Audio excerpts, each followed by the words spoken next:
Behold, gaming fans! ANT257PF has just dropped the world's fastest gaming monitor with a fast refresh rate of 750Hz. Hello and welcome to GadInsider, your hub for the latest tech news. ANT257PF, a sub-brand of HKC, has launched the ANT257PF, which is the world's first 750Hz gaming monitor, forcing the world of competitive esports monitors to up their game. There are other fast monitors in the market, including MSI and LG, but ANT Esports has stepped up, surpassing the 700Hz speed barrier to claim the title of fastest gaming monitor in the world. What are its other specifications? Let's see.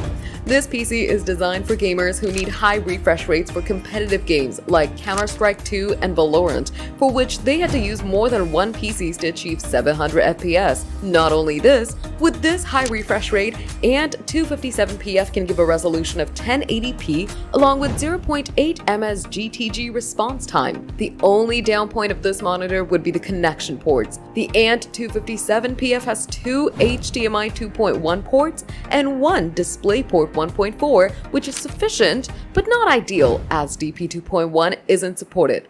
But that doesn't make it any less, because ANT257PF hasn't compromised on visuals with the ANT257PF. The display covers 95% of the DCI P3 and 99% of the sRGB color space and a VESA Display HDR 400 certification, which means you can get 6 different colors in a supported game. That'll definitely up the game. If the specifications are seen together, it's really making ANT257PF a great deal. The ANT257PF will first appear as an auction item on JD.com on August 19th before it's introduced to retail in China. At this time, there's no confirmation of it being released globally. We're sure gamers around the world will be waiting for it. The price tag for ANT257PF is 999 won, which is about $1,110, making it the fastest and most premium monitor of the gaming world. So, what are your thoughts on this? Drop your thoughts in the comments. We read every single one. If you love this news, smash that like button, subscribe to GadInsider, and hit the bell icon for more tech updates.